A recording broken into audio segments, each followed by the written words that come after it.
10 weeks, 9 rounds and 18 individual races. Add them all up and what do you get? Well, you get one incredible championship here for the Armed Forces Virtual Race Challenge. We draw to a close here tonight. Round 10, Brands Hatch, the Grand Prix circuit, the full version here at Brands Hatch, and David Christie in the commentary booth again alongside John Knighton. And John, you know, almost lost for words at how fantastic this season has been. Making a step up, we said right from the beginning, be a huge change from those MX-5s.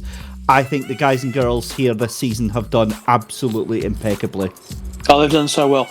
Where's the last 10 weeks gone, David? I'd just like to know that. It's just gone so quickly, hasn't it, really? You know, and we've been treated to some very exciting racing, some great driving. And as you say, I think the way that the drivers have adapted to these new cars, much faster cars, much more difficult to drive, has been very, very impressive indeed. And you know, we've seen drivers coming and going into the championship throughout the season.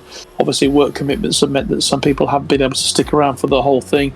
We've seen new drivers coming in literally in the last few rounds and have been doing equally well. So it's been really, really eye-opening and fantastic.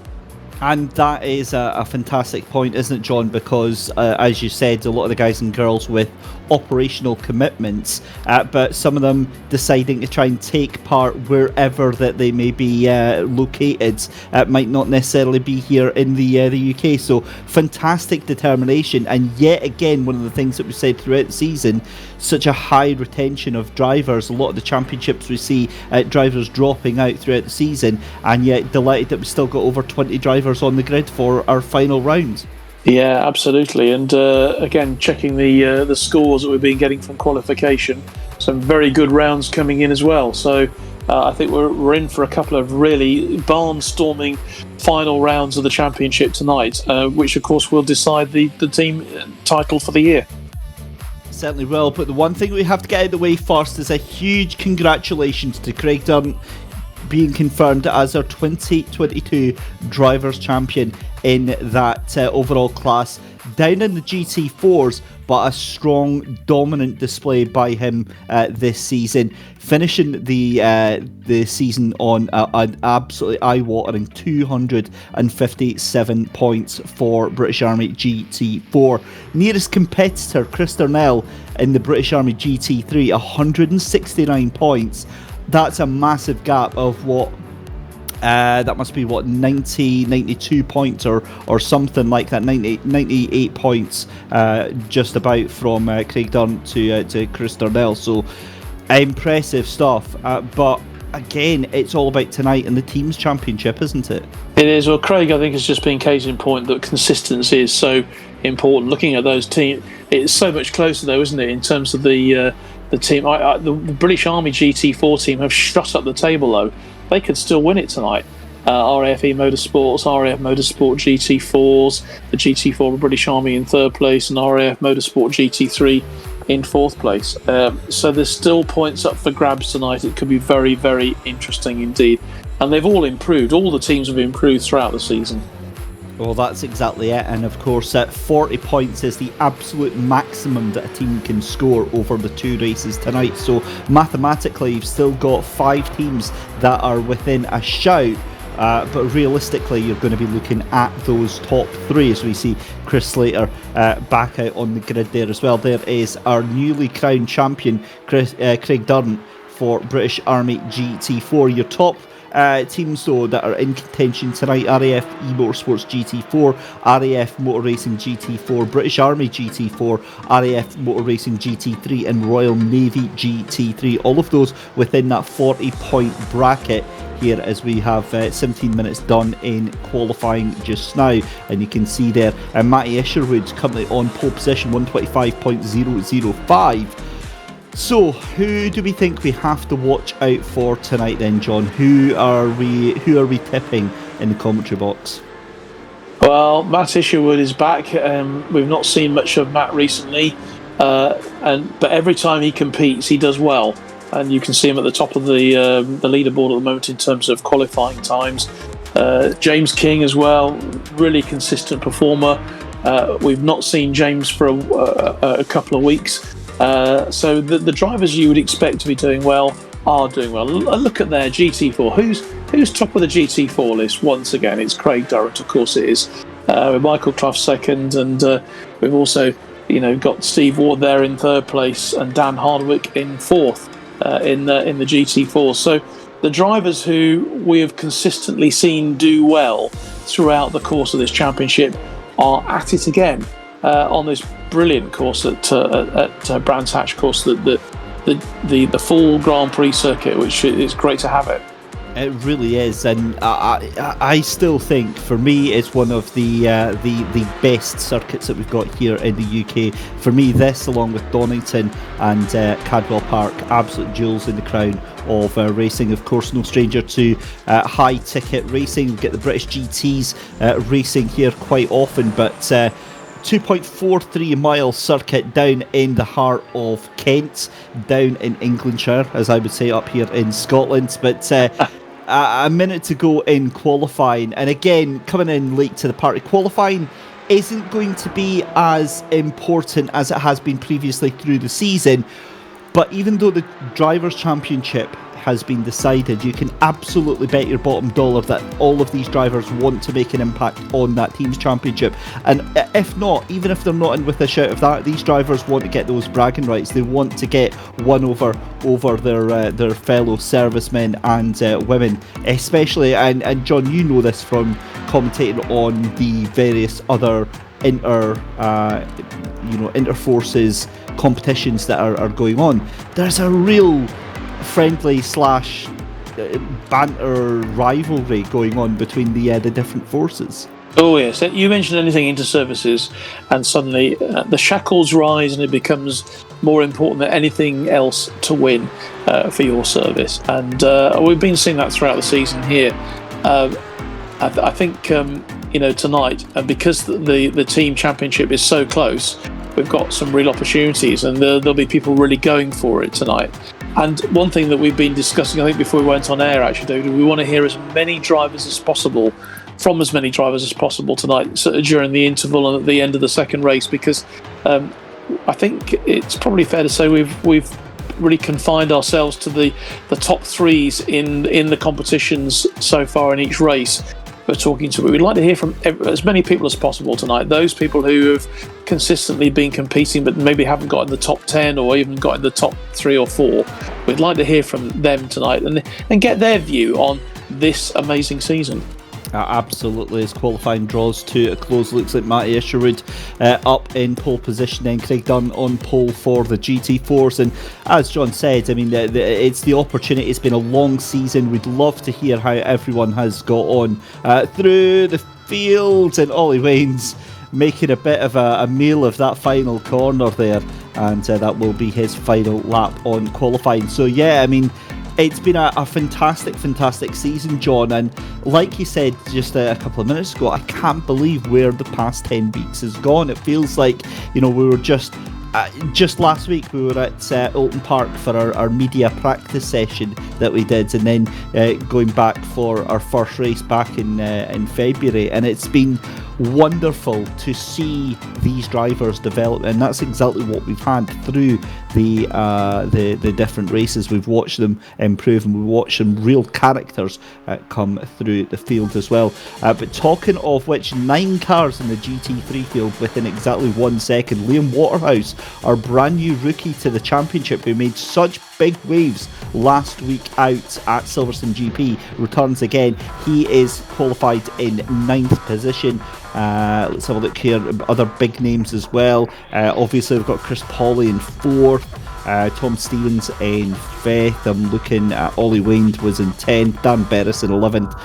Again, any one of those top 10, I think, very capable for taking the win here tonight. But here is your grid for the first of our 2 final races this season for the Armed Forces Virtual Race Challenge here at Brands Hatch GP Circuit. Matty Isherwood on pole position for the RAF Motor Racing GT3 team, alongside James King for RAF eMotorsports GT3, Ryan Martin for RAF Central Fund, and then it's Chris Pauley for RAF eMotorsports, Tom Stevens for the Royal Navy, Navy, alongside Craig Beasley for the Royal Navy as well. Chris Bolins for RAFE Motorsports. Chris Darnell in the British Army GT3 in 8th position. 9th and 10th is going to be Liam Waterhouse, a brand new rookie for the season in the Royal Navy machine, with Ollie Waynes in 10th, RAF Motor Racing. 11th and 12th is going to be Dan Berris for RAF Motor Racing, and then Chris Slater for RAF Motor Racing at the back as well. 13th and 14th is Ben Weston and Colin Scott for the veterans, and then moving on to the GT4s, Craig Dunn, no surprises,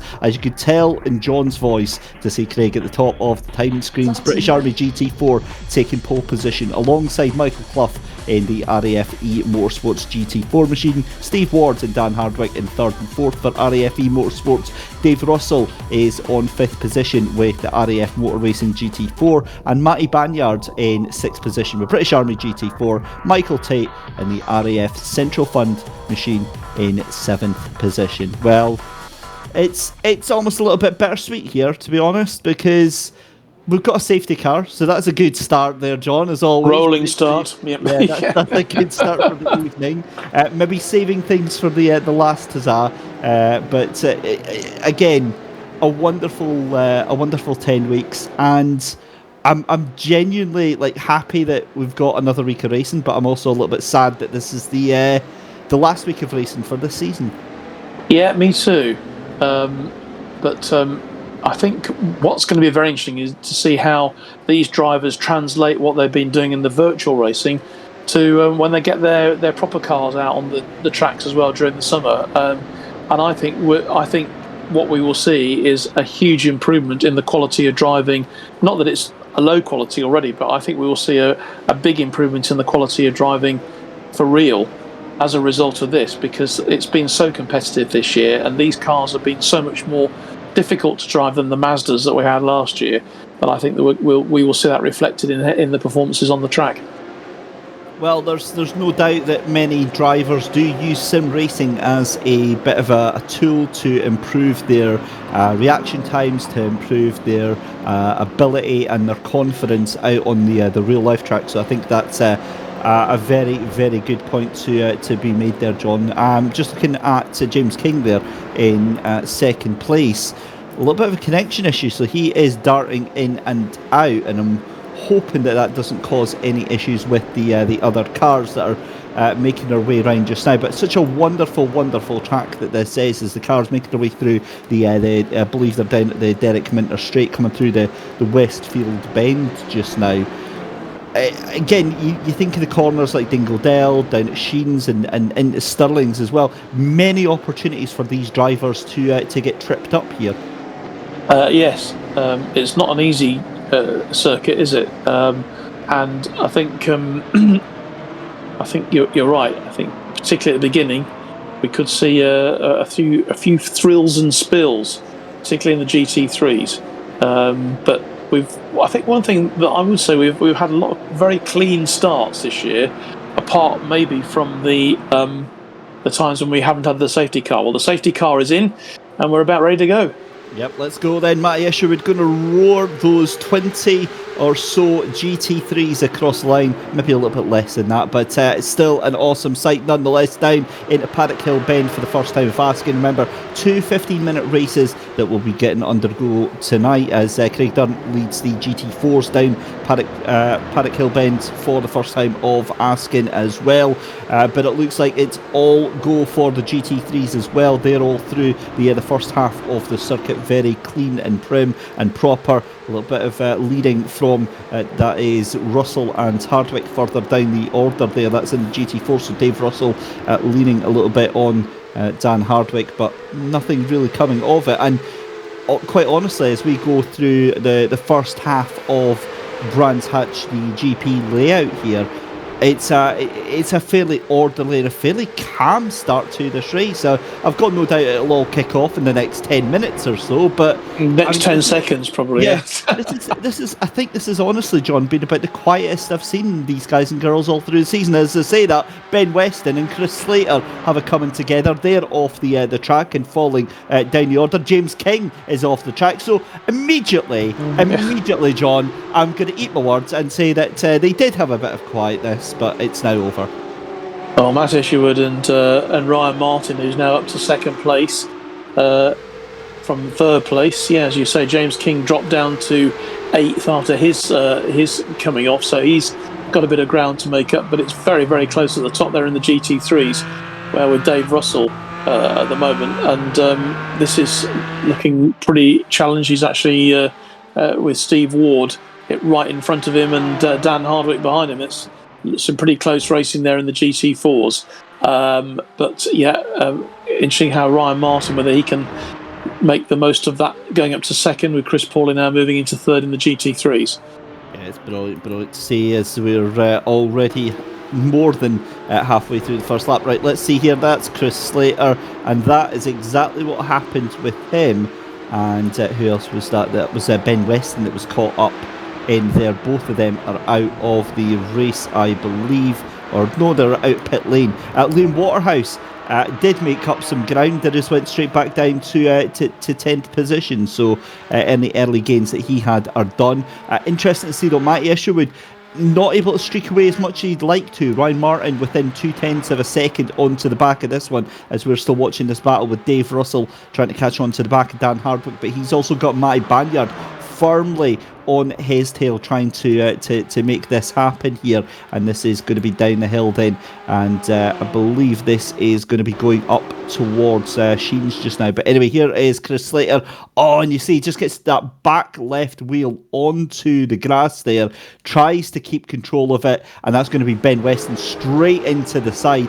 Poor Ben had absolutely nowhere to go there, John. No, and Chris Slater just being very disciplined in waiting for all the traffic to get past before he got back into the race again. Just sort of looking down the top, really the top sort of 5 or 6, and it's all RAF and Royal Navy at the moment in those top places in the GT3s, with Matt Isherwood obviously from RAF Motor Racing. You've got Ryan Martin from the Central Fund as well. So that's why we're looking at this very closely from a team point of view to see how that's going to affect the championship. Yeah, that's a great point, of course, because both Isherwood and Ryan Martin racing for different teams within the RAF, because Matty Isherwood racing for the RAF Motor Racing GT3 team, and Ryan Martin racing for the RAF Central Fund team. This is back down with Ollie Waynes. Now, he is right onto the back of James King there, but he's also got Liam Waterhouse just behind him as well, separated by a couple of tenths of a second here. So this is a very, very tight battle that we've got going on right now, and Ollie Wayne trying to make a move around the outside. So we go back to another replay. This is Chris Slater's day going from bad to worse. I think this is just out of pit lane and then up. Oh dear.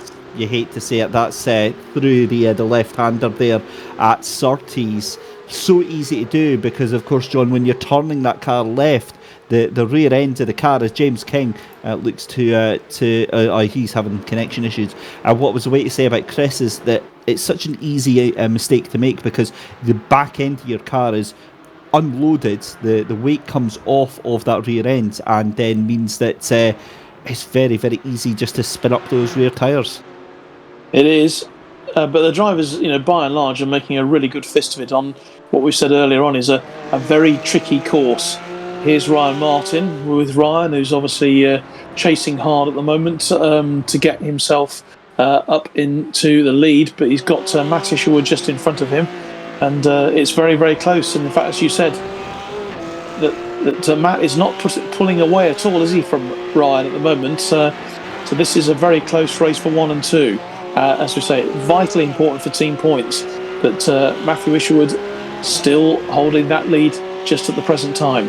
I think the thing is, though, is Ryan's very aware of those points. He's not going to be wanting to make a move until later on, because he doesn't want Matty Isherwood being able to fight against that and take that position back. And also, it'll be just trying to apply the pressure to that car in front. As long as you sit on the tail end of that car in front, you're going to be absolutely fine. And Matty Banyard, you can see picture there, having a huge moment there, getting back onto the track there, down behind Dave Russell there. But that was a wild off-track excursion there for Matty Banyard. He's down in 18th position, but in 6th position in class as well, as we're still seeing this picture-in-picture. In the main, you can see Matty Isherwood leading Ryan Martin from Chris Pawley, Tom Stevens and Chris Beasley in there as well. They're all separated, John, by about 2 seconds, and look at how close now I'll tell you what, Ryan Martin is.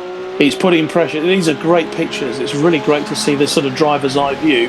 And Ryan Martin's having a go, and it's worked because the pressure he put on there onto Matthew Isherwood did the trick, and Ryan Martin is now streaked ahead, and he's just under a second ahead of Chris Pawley. But that was incredible. That just to show the pressure really did take its toll then on Matthew Isherwood.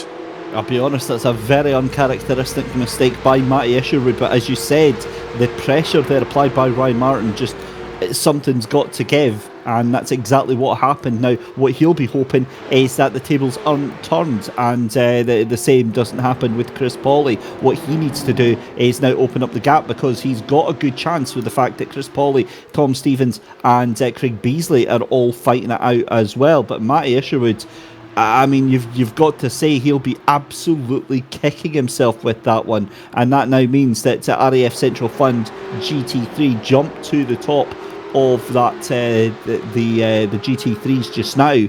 That also means that Royal Navy GT3 are 3rd and 4th as well, with Tom Stevens and Craig Beasley. Meanwhile, this will be of no surprise to you, John, whatsoever, but Craig Dunn in the GT4s 4.7 seconds ahead of Michael Clough. Yeah, it's a bit of a scratch record, isn't it, really?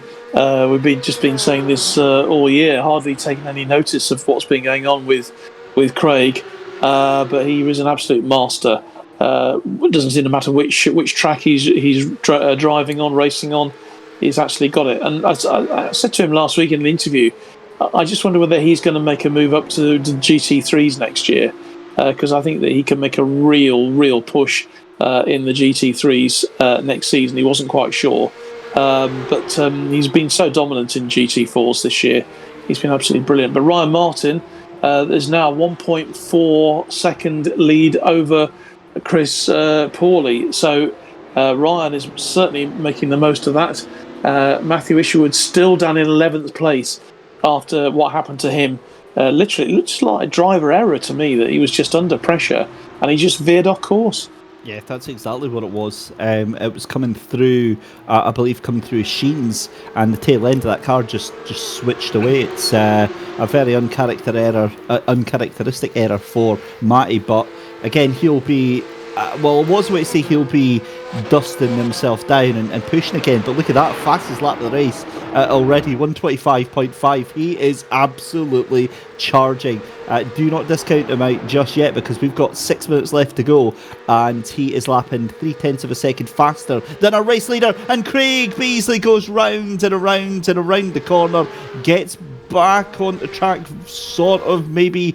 She's waiting very, very patiently indeed around a blind corner, but he gets going again. That is absolute heartbreak for Craig Beasley. He is going to drop behind Matty Isherwood and gets going again. In fact, that is Colin Scott that is just behind him just now, the last of the GT3. So heartbreak there for the Royal Navy GT3. That was going to be potentially some strong points for them tonight in that first race, because of course they were up into 3rd and 4th position. What that does now is release Tom Stevens and Chris Pawley up into the mix as well here. So Ryan Martin now 1.1 seconds ahead of our second place car right now, as we see Chris Darnell and Liam Waterhouse just getting past one of the GT4 cars.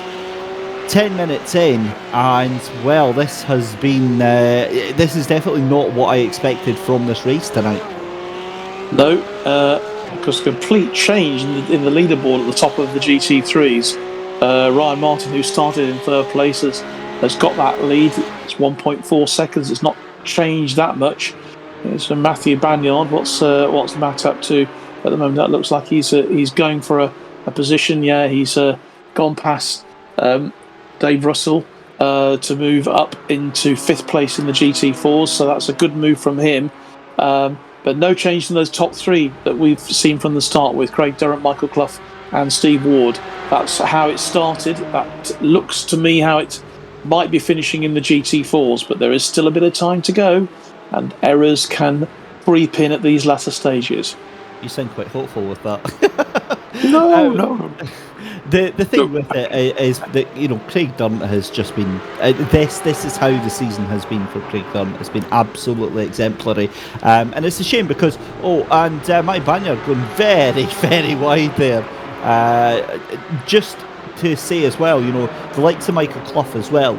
The fact that he's 18 seconds up the road from the rest of the field just shows how fast these GT4 drivers have been with this field right now. I would like to see them move up into the GT3s and see exactly how they can mix things up. As Chris Boland runs a little bit off track there, he's going to attract the attention, I would imagine, very shortly of James King, because he's hunting him down something rotten right now. And 2.5 minutes left to go in this first race of two then for the Armed Forces Virtual Race Challenge here, our final round here at Brands Hatch GP. Ryan Martin inheriting the race win, it would appear, from Matty Isherwood after a forced error. As you see, Matty Banyard side by side with Dan Hardwick trying to outbrake him, but it's not going to happen. Banyard might get a better run out of that final corner there. Indeed he does. He'll tuck into the toe of Dan Hardwick here. He's going to have to watch out though, because he's got a GT3 car trying to get past him as well. They do so. Navigates the GT4 quickly, but look at that, side by side down the hill then. You've got a GT3 squeezing its way in between. That's not going to happen. It's gone off. That forces him out off the track. Dave Russell into the gravel. And, well, that is very, very unfortunate for that little battle there. We feel like we were kind of robbed of that fantastic little scrap there. Yeah, that's the thing about Brands Hatch. The circuit is quite narrow, so when you're in situations like that, something has to give. There's either going to be a massive accident or one driver is just going to give way. And it was Chris who had to, I think he had to give way there, didn't he, Chris Darnell? Now, I'm going to say that I think Matty Isherwood has had another issue there, because he was briefly up into 9th position after the issues with Craig Beasley and Ollie Waynes, but Isherwood now back down, shown outside of that top 10, so I wonder if there's been a further issue with him. He's now what looks like 34 seconds off of the pace. I wonder 27 seconds off the pace. So I wonder if he's maybe got some damage on that. The car's still lapping in a fairly reasonable time, but again, with 14.5 minutes gone, we're going to be coming into our final lap of the race for Ryan Martin. He goes across the line, and it's looking very, very comfortable for Ryan ahead of Chris Pauly and Tom Stevens. And again, we're going to have to get the abacus out, John, and the calculator and the old Excel spreadsheet, and figure out how this all shapes up for the team's championship here. Yeah, I think it's sort of maybe put a bit of a cat among the pigeons, really, because I think the drivers who maybe we were expecting to do well, some of them have, but some of them certainly haven't. And Matt Isherwood was going so well until he was put under that pressure by Ryan Martin, and he's not recovered, and certainly the car hasn't recovered, and he's outside the top 10 at the moment in 11th place. Colin Scott just behind him in 12th. I think that's been a bit disappointing for me, is that the veterans team this year have really failed to make any great impact, and it might be interesting to hear from Colin during the interval about what maybe has gone wrong for them this year, because they were very, very competitive, if you remember last year in the Mazdas, in the MX-5s, David. So I'm interested to know maybe what's been the cause of the problem there. They don't seem to have had the consistency at all in this series, in this championship.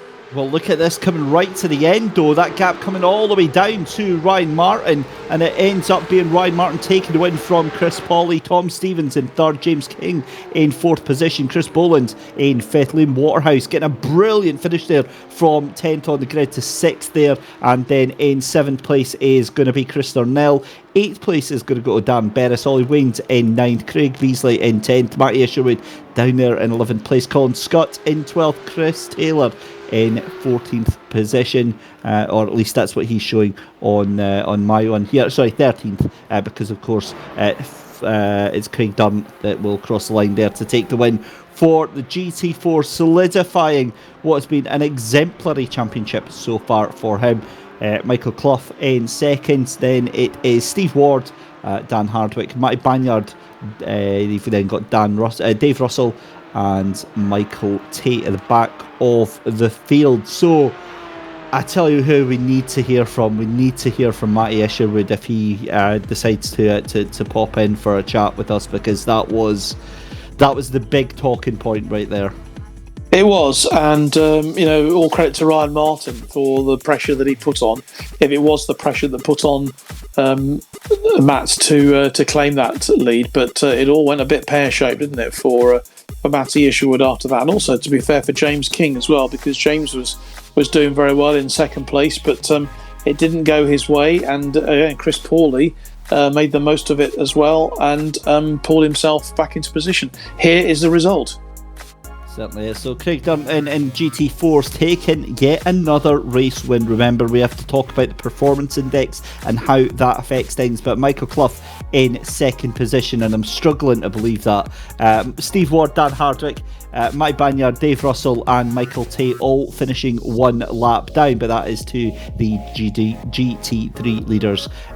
Talking of GT3 then, Ryan Martin ahead of Chris Pawley for the race win. Tom Stevens takes third place, James King in fourth, Chris Boland in fifth, Liam Waterhouse in sixth, Chris Darnell in seventh, Dan Berris in eighth, Ollie Wind in ninth, Craig Beasley in 10th, Matty Isherwood in 11th, Colin Scott in 12th, Chris Slater in 13th, and Ben Weston the back of the field in 14th position. Obviously, one of the things that is on our mind is about Teams Championship, and what I also just realised here, John, is about top three are from GT4s. As you can see there, the Wheel of Fortune spins for us. It's going to be a top 9 reverse grid, which means that it's going to be Ollie Wind on pole position. Now, we've seen Ollie on pole before, and he didn't really deal with the pressure too well. Kind of crumbled and went into the barrier, as I remember correctly. But the final point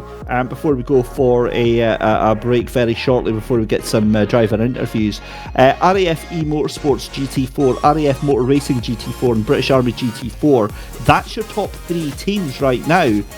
What do you think, John, it's been that both the Drivers' Championship and the Teams' Championship has been dominated by GT4s? Well, I think it maybe it's just that the GT3s are that much harder to drive. I don't know whether that's just the way that it appears, that the GT4s can stay out of trouble just a little bit more, because there's a little bit more support and a bit more help for the drivers.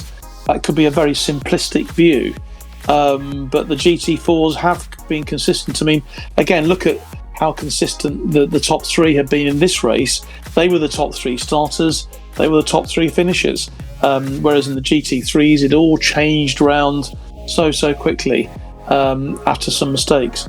The GT4s have stayed out of trouble, and they've just done the biz, really. And but maybe a lot of the GT, as you said, the GT4 drivers might be considering moving into GT3 next year. Well, that certainly could be on the card. So if you've just joined us, very good evening, ladies and gentlemen. It's the final round of the Armed Forces Virtual Race Challenge. We've done race 1 out of 2. Another 15-minute race coming up in just a couple of minutes' time, and as well as some driver interviews with some of our participants in that first race. In fact, I can see them actually starting to trickle in, John. So yep. We were going to jump for a break, so I think we'll do our driver interviews first, and then we'll do our break then. So, as usual, who would you like to have a chat with first? Well, let's bring Tom Stevens in, shall we? Because Tom was the first to join us this evening in the to join us in the interview waiting box.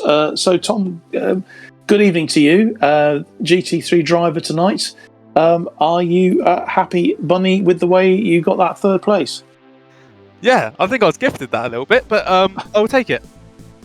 I'm sure you will. Matt Isherwood seemed to be going so well, and then suddenly a huge amount of pressure from Ryan Martin, and we'll talk to Ryan in a moment.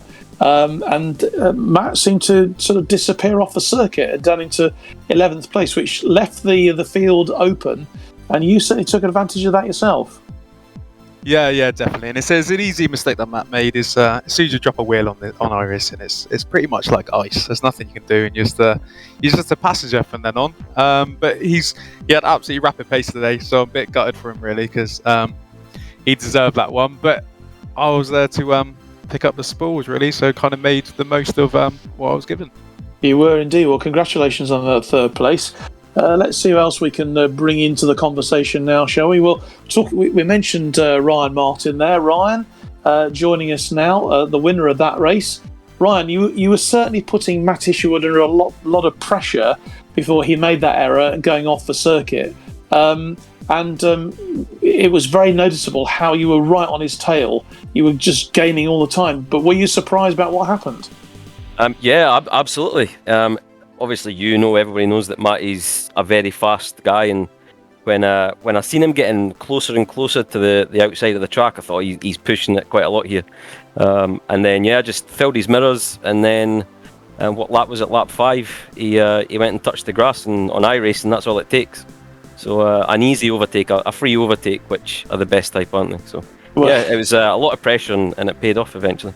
Well, the good thing for you, of course, is you had a lovely open bit of circuit ahead of you, and it allowed you really to cement that position. Definitely, it's easier, isn't it, when you don't have a car in front of you and you're having to judge braking points and you can't see your apexes. So definitely, as soon as he was in the gravel trap, it was easier for me to pick the turning points, the braking points, and then Chris Pauley was gaining on me the entire time actually, and I thought just at the end he was going to be able to catch me with the GT4 traffic, but he was just short. So it was a good race, enjoyed it, and a P1. How can you argue with that? Yeah? Well, great points for the team as well, for the Central Fund, because it is so tight at the top there of the there are people as we speak firing away with computers and calculators trying to work out how that affects the team championship. But all you can do, Ryan, is just do the very best that you can, and that first place, as you say, is yours on that first race. So well done to you. Let's bring in now Chris Pauley, who got the second place there. Chris, a good second place there, and again, important team points for RFE Motorsports.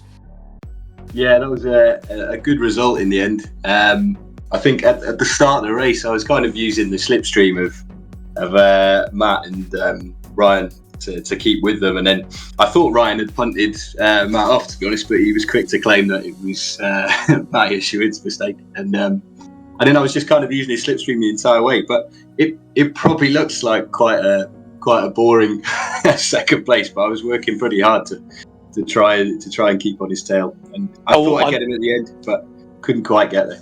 You were very close. I don't think any of this racing is boring at all, Chris. Actually, from what I think you all have your work cut out to even keep on the track. But you all did extremely well. It was a very clean start as well to this race, which I think that rather surprised David and myself actually in the commentary box, because this is not an easy circuit, but everyone sort of held their ground pretty well to start with. But that's a great second place, and as I say, it could be very important for the team points tonight. So well done to you. Good luck for the second race coming up very shortly. Let's move on then to the GT4s, and we'll talk, I think, first of all, shall we, to Steve Ward. Steve, you began the race in third place. You ended it in third place.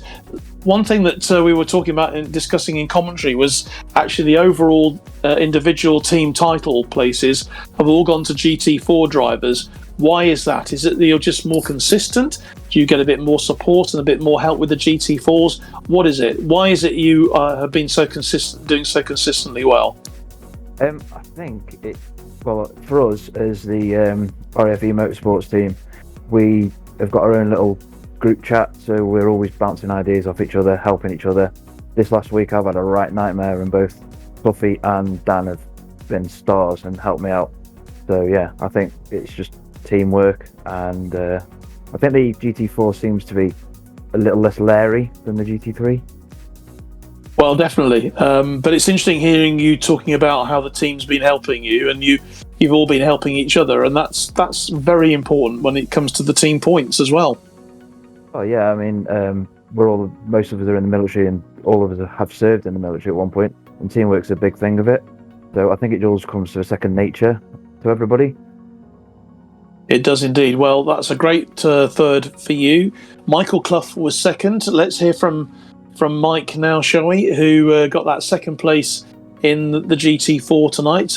And we don't talk about boring races at all, Michael, but there wasn't a huge amount to talk about when it came to the GT4s tonight, because you started as you finished, or shall we say you finished as you started. Yeah, that's true. I looked at the times in qualifying and I thought this is going to be a procession, really, because I think it was always apparent that I think I probably overachieved in qualifying to get as close to Craig as I did. So I expected him to drive off, and then there was 2 seconds back to the second row, and then there was another 2 seconds back to the third row. So I expected it to start and finish as it started, if you like.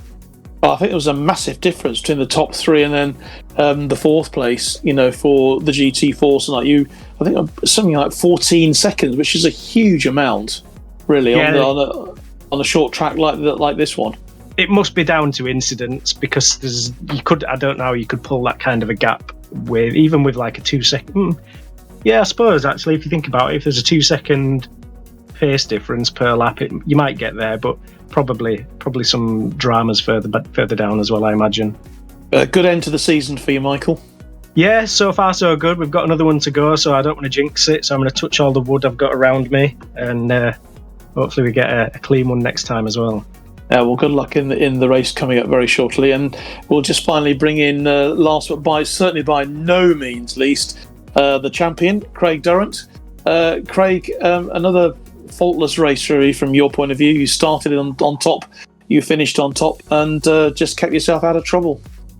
Yeah, it's pretty hard at Brands Hatch. The GP layout is fairly tricky. The grass is never too far away, so I really had to. Part of me was like, "Oh, let's relax," and then I was like, "Nope, must." If I relax, I'll make a mistake.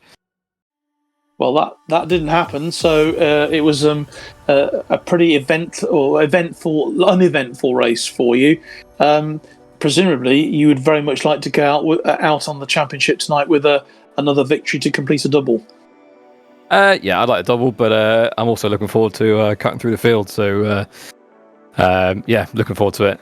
Fingers crossed for some more points. I think P2 in the team championships for the Army GT4 team is a possibility now, but I don't think we've quite got enough time left or points left to catch RF Esports GT4 in the lead.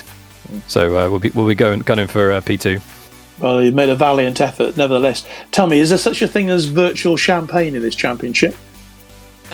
Well, there's a real bottle in my fridge. Well, that'll do. And hopefully you'll be having a wee nip of that later on, because you certainly deserve it. Craig, good to talk to you, and maybe we'll be talking to you at the end of the night as well. But good luck for the next race, which is to come fairly, very shortly. Thanks. Craig Durrant there. Well, there we are, David. Those were the top 3 in both the GT3 and the GT4s who we've been speaking to, and it would be nice to talk to a few other drivers as well. Maybe we can get hold of them at the end of the evening.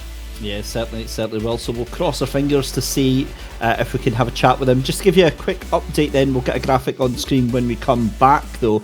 Team Championship standings provisionally, top 3 still in with the shout then. RAF Motorsports GT4 with 210 points, RAF Motor Racing GT4 on 206, and then British Army GT4 on 199. So still within the realms of possibility between RAF Motor Racing GT4 to get up there, so it's a lot closer than we'd think. Anyway, we are going to head off for a very, very short break. When we come back, we're going to have live coverage of Race 2, our final race of the season.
Well, a very warm welcome back, ladies and gentlemen, to live coverage of our final round of the Armed Forces Virtual Race Challenge here at Brands Hatch.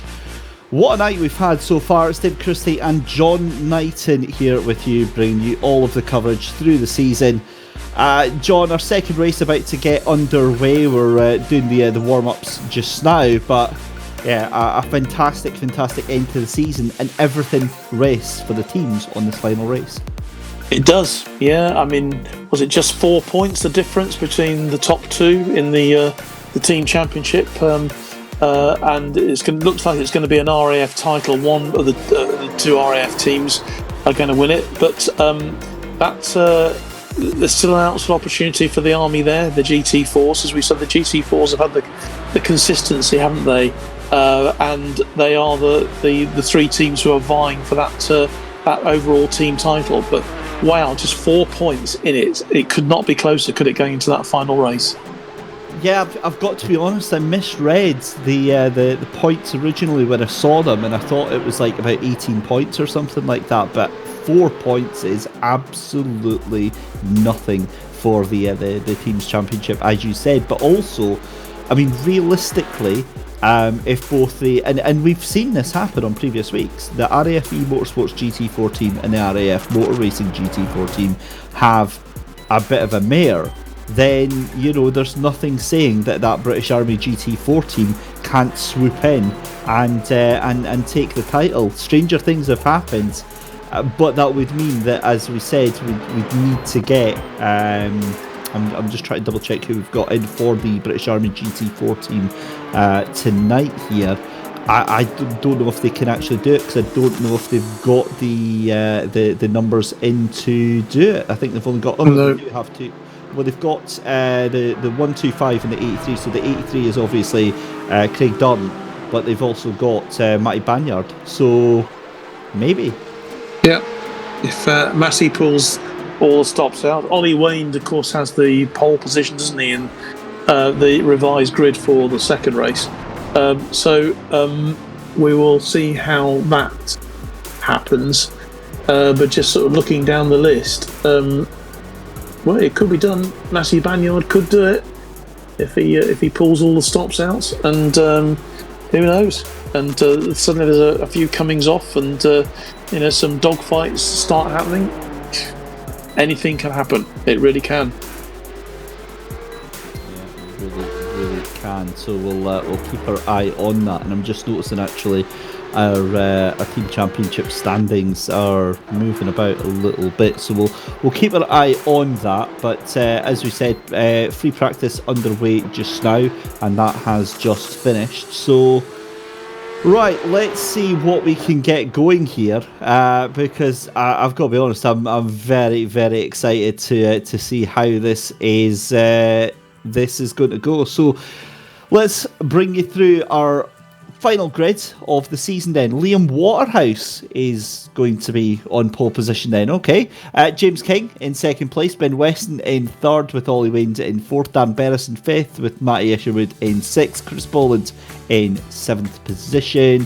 There we go, that's a bit more like it. Right, so Ollie Waynes in pole position, Dan Berris in second, Chris Darnell in third, Liam Waterhouse in fourth position, Chris Boland in fifth, James King in sixth, Tom Stevens in seventh, Chris Pawley in 8th, Ryan Martin in 9th, Craig Beasley in 10th, Matty Isherwood in 11th, Colin Scott in 12th position. 13th position is going to be Chris Slater, and Ben Weston in 14th as well. Michael Tate leads out the GT4s with Dave Russell in 2nd place, Matty Banyard in 3rd, Dan Hardwick in 4th, Steve Ward and Michael Clough in 5th and 6th position. In 7th place at the back of the grid is Craig Dunn, and I'm going to say absolutely nothing about that grid because I've done that too many times myself, clicking the wrong button and then getting myself all confused. But that is how they line up for our final race of the season.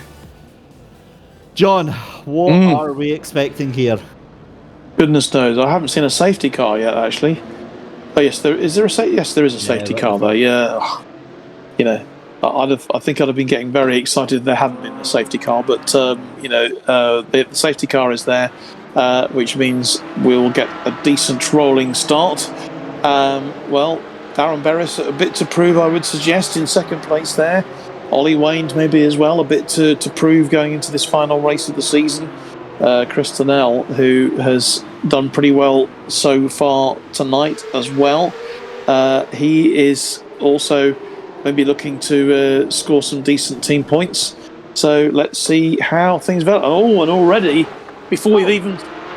Goodness me, right, just at the first corner, already we've got a little bit of chaos. We've got James King, who is deciding to try and get there. He had connection issues, gets back going again though. Liam Waterhouse though, from pole position, from second position all the way down. And I tell you what, this GT3 race making up for lost time with how quiet the first one was, as we've got 4 or 5 cars off into turn 1. That was surely that's going to be Ben Weston, Craig Beasley, Colin Scott and Dave Russell, with Michael Clough all involved there, off into the gravel in turn 1. Craig Dunn making his way back up there. But my goodness me, Ollie Wayne has lost it. He's off the track and down into to second place as well. Third place, fourth place now. Goodness me. And Michael Clough now has the lead in the GT4s. Yeah, Michael Clough has leapt up the field into the GT4 to take the lead in the GT4s, with Dave Russell second and Craig Durrant third. So that's an interesting change at the top, with Darren Berris now leading the GT3s from Chris Boland. Oh, look at this. Yeah, there's been all sorts of mayhem going on there. Darren Berris, we mentioned Darren just a few minutes ago, didn't we, with a bit to prove. He now has the lead. So I think it's the first time that Darren has actually led a race where he wasn't on pole position in this series. Tell you what, John, they're making us work for our money in this second race for sure as commentators, because goodness knows what is actually going on right now. Dan Berris in the lead from Craig Boland. Ollie Wayne gets himself back up into third position here. You are watching the battle with Tom Stevens, who loses it, loops the car round. It looked like that was completely unassisted there. We'll get a replay to check that one. He'll get going again, but Tom Stevens dropping out of the top 10 in just the second lap of this race. He's going to have 13 minutes in which he can try and undo some of that damage, but that is going to be a lot of damage to that effort. It looks like Dave Russell is out. Michael Tate is out of the race. Dave Russell, it was into the pit lane there, but it looks like it's going to be then. So, and this is the thing, this is so important, because Cloughie in the lead right now for RAFE Motorsports, that's now been eclipsed, because into the lead of the Chris Slater, of course, in the GT3s here, as we get a replay down into that. Yeah, that's down in that first corner there, and just basically all hell kicking off, because Beasley spins back on and ends up taking another car with him. So yeah, that very unfortunate. Just got tags on the entry into the corner here, as we see Chris Boland and the two GT3s fight off with Dan Berris there. You've got a car looping over the inside there. That's Ollie Wayne's trying to send it up the inside of the curb there, and Ollie Wayne has a little move, has a little look in there. He's been given the space there. Well, that is a move and a half, but he can't quite get it done there, as Craig Boland forces him out wide. And oh no, that's, you hate to see that, the two veterans coming into contact with each other there. I'm just also having a look at this GT4 battle here. That now means that and Dan Berris is gone. Dan Berris drops out of the top 10 there. He's down into 9th position. What's happened there? From the lead of the race. And that now means that it's going to be side by side between Wayne and Boland. My goodness me, this is so intense. We're only on lap 3, and you've got 6 cars, John, fighting for the lead, all separated by about 0.8 of a second. Oh no, that's a recovering veterans GT3 machine, and Matty Banyard getting collected by one of the GT4s there. And that's probably Matty Banyard. Obviously, that's probably the Army GT4's chance of winning this title gone with that incident. Well, I don't know. That's the thing, because Cloughie's in the lead of the GT4s for RAFE Motorsport, so they're currently first and third. So yeah, I think that is it at the moment. But if Matty can get ahead of Steve Ward here, who knows what's possible. We've got a connection issue there for James King. Now, we saw that earlier on. That hopefully isn't going to be an issue, but obviously just disappearing and then reappearing, that's not what you want to see from the car in front of you here, John. Oh, he's at 4th place now. Ryan Martin has the lead now from Ollie Wayne, only 0.3 of a second behind though, and Chris Boland in 3rd place, James King 4th. Michael Clough, he's extended that lead to just over 3.5 seconds now over Craig Durrant in the GT4s, and Steve Ward also making an impact, although he's got a few seconds to make up. This is what happened to Matt Isherwood, who's not had a brilliant afternoon or brilliant evening, has he, since that incident when he was leading the first race. Where's he going? I think wrong track, mate. is this a connection issue maybe that Matt's having some problems with tonight? That's so uncharacteristic. Yeah, I think he's just had enough and he's decided to park up the car. One man who might be doing the same, Ben Weston, ends up dropping all the way down out of the top 10 just now. This is the battle for 5th place with Ollie Wayne, Craig Beasley and Chris Darnell. Here is Chris Slater, another driver not having the best of it. Now, we saw this on lap 1, so this is all the way back at the beginning. We saw Chris Slater running all the way across the grass to rejoin there, and that takes a lot of car control there, John, to be able to hold on to that. It does. Maybe Matt Isher was going to do what Chris Slater threatened to do, and that's come and join us in the commentary box. I wouldn't be adverse to that, you know. No, I wouldn't either. No. Yeah. Matt, if you're listening and you've had enough, come and join us in commentary for this last race. And that applies to anyone. We'd like to hear from you at the end this evening for some more interviews. And who is that? Dave Russell. Oh dear. That was a controlled drift an uncontrolled drift he wasn't expecting to make. So Dave Russell, he disappears down the list as well with that one, down to 6th place in the GT4s. Ryan Martin, though, still has that lead in the GT3s, although that lead now is down to under a second. I was just about to say, John, I believe that's what the kids call an F. It's not went well for him whatsoever. But as you said, I mean, look, that battle for 1st place was 6 cars. It's now down to 3 cars, separated by 0.4 of a second. Whoa, that's a horrible, horrible moment for Dan Hardwick. The RAF Esports GT4 car. Again, this is from earlier on then, so this is what caused that RAF Esports GT4 machine to kind of fall back towards the end there, and a lot of damage on that car, as you can see. I'm looking at the gap between Matty Banyard and who is in 2nd place, Steve Ward. 4 seconds. I can't see that getting caught up right now, but Chris Boland's definitely on the chance of catching up here because he's on the tail end of James King. So Boland down to 3rd place there, but Ryan Martin, I think, is now starting to eke out that gap a little bit. And with James King, I think Chris Boland's going to be a little bit sketchy here because this is a 2-3-4 for RAF Motorsports GT3. Indeed. I'll mention for Dan Hardwick, who has done such a huge amount of work, hasn't he, this year on this championship. You know, a lot of the admin, a lot of the work behind the scenes, not been reflected in his success in the car. But I know that a lot of people have got an awful lot of time for Dan and what he's done this year. Yeah, it's always nice to hear about that from the drivers behind the scenes. This is what happened with your race leader, former race leader Dan Berris, just absolutely looped it into the corner there into Surtees, got going again. But it just shows you how a simple mistake like that, John, can cost you so very dearly, and you end up going backwards through the field. Indeed, with Chris Darnell here, we were, and back with Dave Russell. And that is not very nice for him, is it?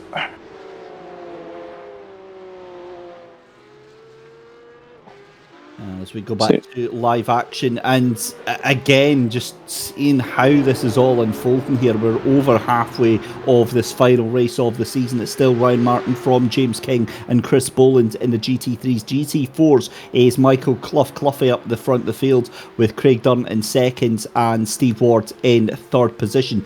As it stands, we believe that hands it onto a silver platter for the RAF Motorsports GT4 team. It's a replay of Ben Weston in the veterans machine, and that is not how you take the corner, but I am very impressed with that car control there. Brilliant car control there from Ben Weston, John. It certainly was. He did very, very well there, didn't he? And one thing we were going to say, weren't we? You actually, at the start of this race, you said, David, oh, Craig Durrant, he's right at the bottom of the grid in the GT4s. Just look where he is now. I'm saying nothing on that one. It's it's unsurprising, isn't it? And the thing is that with 4 minutes left to go, and the fact that he's closing down quite quickly, you wouldn't put him past taking the win on tonight. But Dan Berris recovering well in the GT3s just now. He was out the top 10. He's got past Tom Stevens and Liam Waterhouse as well. Ollie Wayne, though, I mean, what has happened to poor Ollie? He was doing so well at the front there, and yet again, it seems like pole position seems to be a curse for him. It does, yeah, because as you say, he had pole position in the change of the grid from P9 where he finished the first race. Yeah, it's just all gone a bit off the mark for him in these latter stages of this championship. Maybe we will find out why a bit later. Maybe he's just not been able to practice enough or whatever. I thought it was very interesting to hear Steve Ward earlier on talking about the support and help that the team they've been giving each other in the GT4s, explaining really why the GT4s have had such success overall in this championship this season. And as you say, it looks like it's the RAF who are going to claim that title. Where's Dan Berris gone? Dan Berris was in the lead of that little group with Liam Waterhouse and Tom Stevens, and Dan Berris, there you go, right at the back of that group there. So he has just went off track. He's rejoined, and now out of the frying pan and into the fire, because he's got Ben Weston and Chris Slater right behind him just now. Dan Hardwick goes into the pit lane, as is Dave Russell. So I wonder if there's damage that needs to be fixed on those cars. James King, though, onto the back of Ryan Martin. Oh, and it's contact. So he's unfortunately he's been. I had a word that was going to be used in there, but I think we'll maybe leave that for a little bit later on. But Dan Berris, Scotted. For the late night edition. Yeah, it's Scotted. It's almost like it's a Friday night, and he's been asked to leave by the bouncers. And he's been shown to the side of the gravel there. Unfortunate to say, definitely not intentional, but it's racing, isn't it? 2.5 minutes left to go in the final race. It's elbows out here. Indeed it is. Ryan Martin has a very narrow lead at the moment with Colin Scott now, and he just lucky to avoid someone there and goes into the gravel. So that was actually good avoidance there by Colin, I think. To avoid a major accident there. I tell you what, that's both Colin and Ben Weston in the space of 2 laps had to show incredible reaction and incredible car control as we're watching the battle for the lead then. Ryan Martin with James King. Now, I'm positive, didn't we speak to James King as we see Ollie Wayne? That's exactly what happened with Ollie earlier in the race. Didn't we speak to James a couple of, maybe it was last week, and he said that he was having a race on 4G. I think that explains his connection issues. It always amazes me, like taking part in a race like this and still being really competitive, and you're using a mobile hotspot to race with. Well, if you remember last year, he was actually racing on an Xbox controller, so I wouldn't put anything past that young man, because James knows what he's doing. He can control a car on an Xbox controller. He can certainly use 4G, and he's doing so well tonight again, isn't he? As a self-admitted average to very slow sim racer, people like that really annoy me, John. They can adapt to anything, and it can still be way faster than I could ever dream of being. It's absolutely infuriating, but it makes it mesmerising to watch, because you really do get an appreciation for the skill and the talent that they have got, and that is definitely on display tonight. But Ryan Martin 0.4 of a second into the lead ahead of James King. We're about to start we already have started our final lap of the race. This is watching the battle between Chris Boland and Craig Pawley in third and fourth position there. Matty Clough still in the lead of the GT Force, 2.1 seconds. I think that's safe to say. You can stick a pin in that one. Matty Banyard dropping way off the back of Steve Ward there, and it does look like that is done and dusted. The team's championship going to be going over to RAF Esports GT4 very quickly indeed. And what a race we've had here as the timer hits 15 minutes and then bounces back immediately to 14:59 in some bizarre little moment there. But here we go. Our eyes are on Ryan Martin coming through the tail end of the circuit here. He is making his way. That is going to be through the Hawthorne Bend, through into Westfield Bend, and then up towards Sheens as well. It's right-hander, and then it's the run down towards Stirling's. It's been a brilliant drive though for Ryan Martin to take the victory on the final race of the season here. Out of Stirling's, down Clearways for the final time, underneath the bridge, and then over into Clark Curve.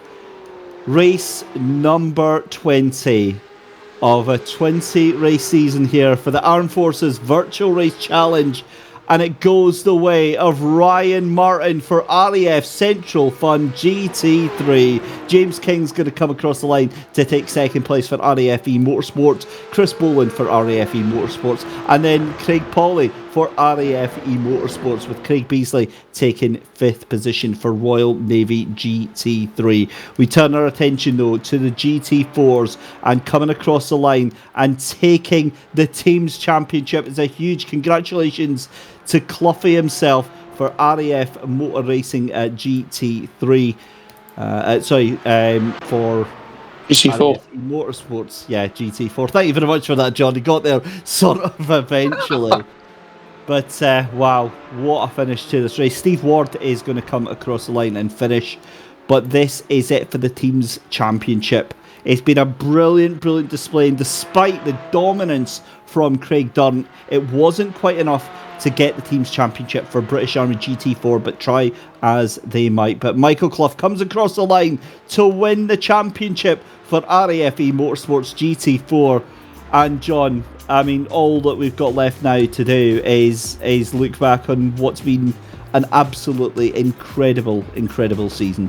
Yeah, it certainly has. And congratulations, Ryan Martin, to get a double tonight. He's obviously won the first race as well this evening. So to win 2 out of 2 in the last 2 races of the season is pretty good going, and you'll be absolutely thrilled with that. James King, excellent second place. Chris Boland with the third. Craig Pawley 4th, and as you say, Craig Beasley in 5th. But yeah, Michael Clough, that's just a great way to end the season with that team championship for the RAFE Motorsports GT4s. So close at the end. Just 6 points going into that last race, but they did it, and he pulled it out the bag with Craig Durrant in second place there. Again, a brilliant performance from him, coming from last place on the grid. And it sums up the GT4 season, really. Absolutely brilliant. They've all been superb. But we've had such fun, haven't we, really, watching this over the last 10 weeks, David. It's been a great way to spend a Tuesday evening. It absolutely has. It's been a total privilege for me to be part of this. So grateful to be asked by the team at RAFE Motorsports to come on board. And John, it's been an absolute pleasure with yourself, and I've really enjoyed every single moment of it. And part of the enjoyment comes from all of the post-race interviews, which is what we're about to get tucked into almost immediately. So, John, for the final time this season, who would you like to have a chat with? Well, let's bring in Chris Boland, I think, first of all. Chris Sideshow is hanging on in there, waiting to talk to us. Chris, good evening to you, and what a night. Yeah, not too shabby. Shame it couldn't have gone better throughout the whole of the season like that. I know I've had the pace all year, but nice to finish on a high note. Yeah, definitely. And I mean, it's and the GT3s, obviously, your sister team from the GT4s ended up as the the champions this year. So from an RAF point of view, you'll be pretty happy with that. But from your own point of view, what have you learned from this kind of racing this year? Again, it seems to be just another step forward from what we did the previous year with the Mazdas. It's brought the guys on. The racing throughout the years got better and better, more consistency. Again, the point scoring system seems to have helped with that as well. So, I think the point scoring system has made it very interesting indeed. But a third place tonight in that race, and it was nip and tuck, wasn't it, all the way? There was, I think, there were more changes of leadership in that race than I can remember for a very, very long time. But those like yourself who hung on in there, you got the result. Yeah, I think when I was following Darren when he was leading, he ran wide going onto the back circuit. Unfortunately, I sort of followed him a little. If I'd have made that turn, I think I could have probably pulled away and maybe had a gap to hold on for the win, but not to be. Well, Chris, a great end to the season for you, and I'm sure you can't wait for the 2023 season, although there's probably a busy season on the track awaiting you somewhere. Is it motorcycles? No, that's I'm purely sim now. Purely sim, so I'll be concentrating on whatever class we decide to go to next year.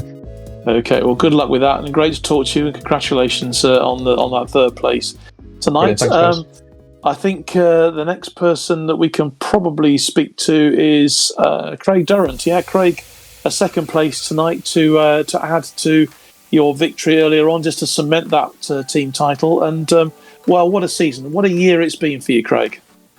Yeah, it's been great. I've really enjoyed it. The first season we had last year in the MX5s was great fun. I had some really good battles with Chris later. And really got to know the guys really well.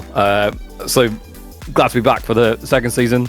Bridesmaid in the first one, and then take the win in the second one. I couldn't ask for more. Thanks for everyone. Thanks for the broadcast team and all the RF team behind the scenes organising it. It's been great. Yeah, well, good stuff. What are you going to do next year? Are you going to stick with the GT4s? Or are you going to wait and see what happens, or maybe even jump into the hot seat of a GT3 next year if you can? I don't think I'm going to get away with driving the GT4 again. No. We'll see what happens. There's lots of conversations how they're going to run it from, or how we're going to run it from the future.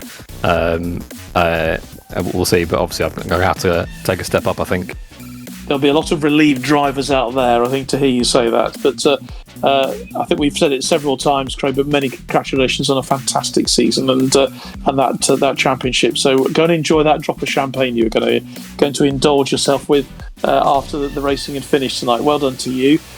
James Kigg can join us now. James, I think we were discussing whether you were working on your connection tonight. Were you working on 4G this evening? Yeah, for some reason my internet's been a bit hit and miss most of the season, really. Every now and again it comes up, and obviously tonight wasn't one of its best ones, but thankfully I didn't get involved in the incidents because of it. So you still got a second place tonight in that last race. Yeah, exactly. I mean, it was certainly an explosive race. I had a few moments where I panicked and thought this might be the end, but we got through it cleanly. And for the team as well, the Esports team coming second, third, and fourth was a brilliant effort from the guys. It certainly was. Well done to you, and hopefully get those connections sorted in time for next year. And when the virtual racing starts again, a load of people wanted to talk to. I'd like to talk to Dan Hardwick this evening. Dan, a fifth place tonight in the GT4s, but you've done so much work behind the scenes this year, not reflected in what you've been able to do on the track. But I suppose that comes with the territory, doesn't it? Yeah, I was just literally saying that in the chat room there. I think sometimes my mind's been on one eye on the getting the results sorted out, and one eye on trying to keep on the track, and it hasn't always gone the way it should have done. But I've done some that's in the back, and actually the recovery drives have been quite good, but just the one incident with the consistency score just seems to wipe out my scoring. But generally been thereabouts, and it's been a really enjoyable. It's been fantastic to get 20 cars on the grid every week at least. Is amazing, and thanks to all the drivers for coming back each week and and doing some great driving. It's been really, really good. That's something that David and I have been saying, that you don't often see that in these sort of championships where, no matter how badly or how well drivers have been doing from one week to the next, if they're having a bad patch, they sometimes just drop out. But that certainly hasn't happened in this championship at all. No, and whether that's the consistency scoring, whether that's the two classes, we're not quite sure what the secret ingredient was this year, but it's it's worked, and we're going to go away in the off season and get a bit of a committee together and work on it for next year and come back bigger and stronger for next year. But to try and improve on this year, well, there's not a lot we could improve on. It's been fantastic. Yeah, it's been great to be part of it and to enjoy. Thanks a lot, Craig, for your time. Good to talk to you this evening. Michael Clough is there with us again tonight. Michael, I'm sure that it's so much of it a team game, but rather nice to be the driver that takes the team over the line to win that team title tonight. Yeah, it massively is. I mean, I'm so chuffed that we managed to do what we did, because we've never been the fastest, I don't think, but we've just kept plugging away at it. And we've secured that team championship, and massive congratulations to Steve as well, 2 times on the podium tonight, so that's a proper achievement. He came into this race thinking that it wasn't going to be too good for him with a few hardware issues and stuff, but he managed to finish on the podium both times, so congratulations to Steve there too. And well, of course to Craig, who's clean sweeped us all. Indeed, he has. So I'm just talking to him. He's had so much success. But there you are on the big screen, the Armed Forces Virtual Race Challenge 2022 Team Champions RAF eMotorsports GT4. So there it is. It's absolutely official. So to win any sort of team title in any military sport is something to be very proud of. And I'm sure you and the rest of the team will be celebrating in your own way, however you can, whether it's virtually or really later. But a great night for you as well, Michael, obviously with that win and the second place in the first race. So well done to you. I think we've still got time just to bring in, we can bring Ryan Martin in to have a chat with us. I think, Ryan, good evening. And a good night for you in the end with 2 first spots. I mean, you can't do better than that, can you?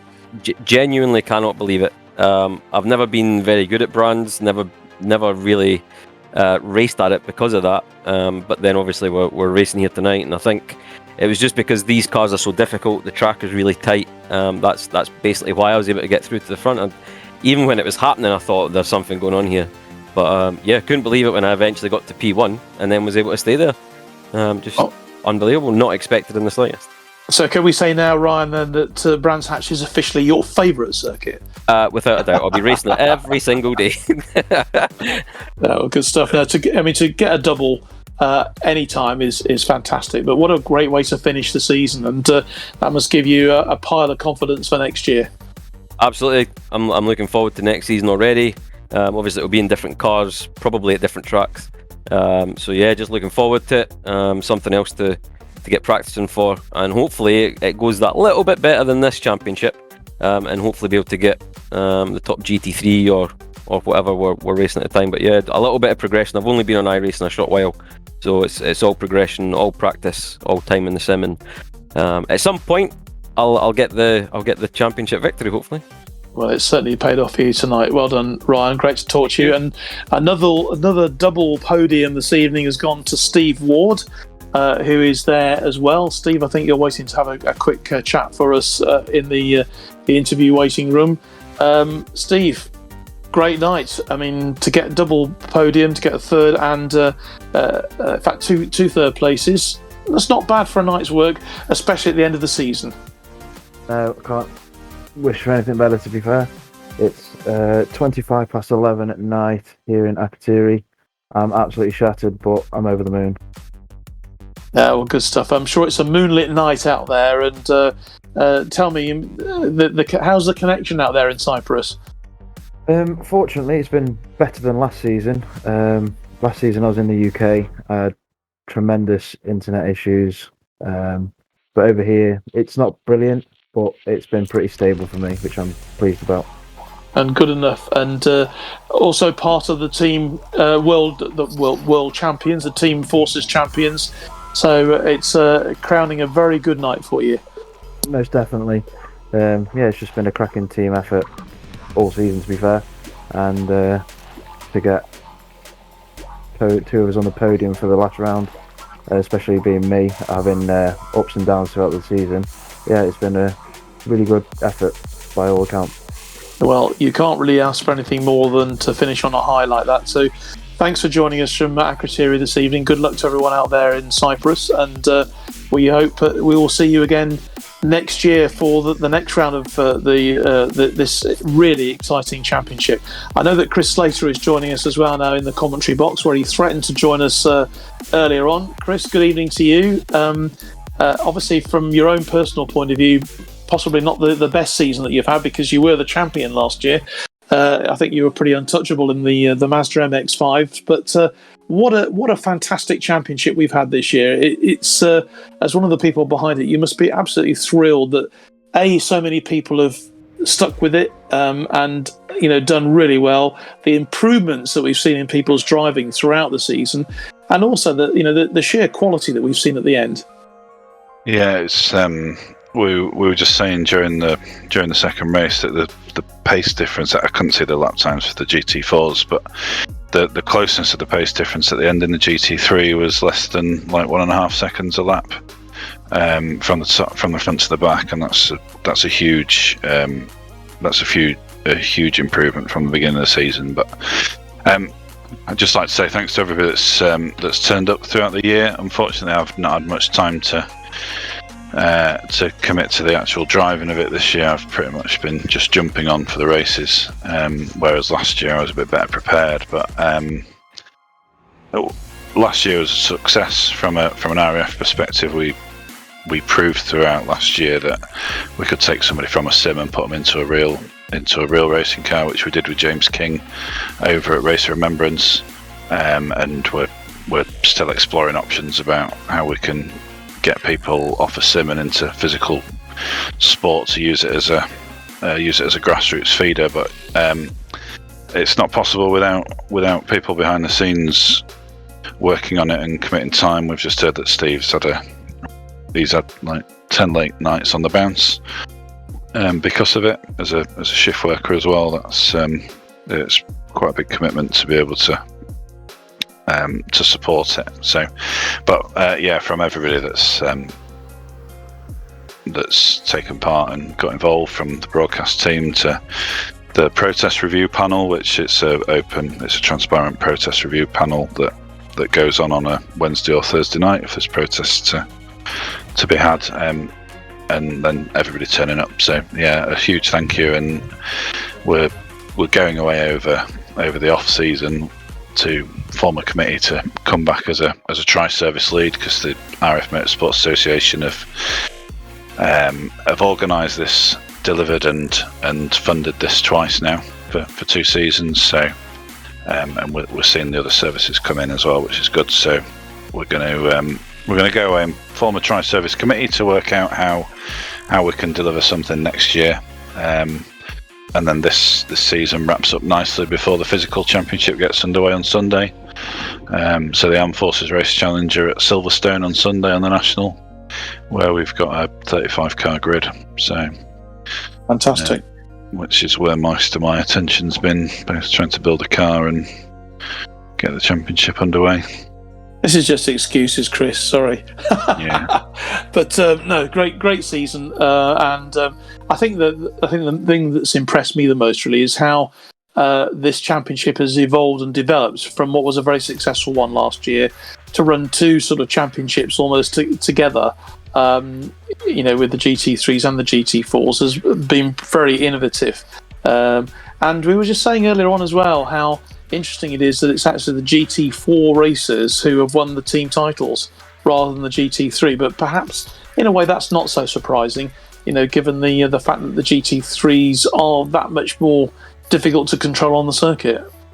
Well, yeah, I mean they are a lot harder, but it's also a bigger field. So in the regulations we wrote that if one class was bigger than the other, you would only score points based on those that you beat. So if the GT4 class is bigger, everybody gets points just for turning up. Whereas the GT3 class, to just get that 1 point, you might have to beat 4 or 5 cars if the disparity in the class size is bigger. So, yeah, I mean, the GT4s have an advantage that it's a slightly easier car to drive because it's got less power, but there's also more points to be had per position. Okay, well, I think that explains it very carefully. As a GT3 racer, of course, you are making that point. But Chris, great to talk to you. Thanks ever so much for your time this evening, and I'll hand back to David very briefly, I think, before we say our goodbyes for the last time in the 2022 season. And that is exactly all that's left to do. What a season we have had. A huge thank you to everyone behind the scenes that has made this possible, especially all the guys and girls at RAFE Motorsports over at SimSport Solutions and Absolute Sim Racing. From myself, Dave Christie, I've got to say a huge thank you to John Knighton. John, you've been an absolute joy to work with. You too, sir. And desperately looking forward to getting back in the box. Here's hoping for another full season of this. It was absolutely amazing. Huge thank you as well to Mike Yao behind the scenes with the broadcast director. Big congratulations to RAFE Motorsports GT4, as you saw there, wrapping up the Teams Championship tonight, and to our 2022 champion, Craig Dunn, in the GT4s as well. But that's it. Thank you so much to you at home for watching. We hope you've enjoyed yourself. On behalf of everyone here, have a wonderful night, and we'll see you next time.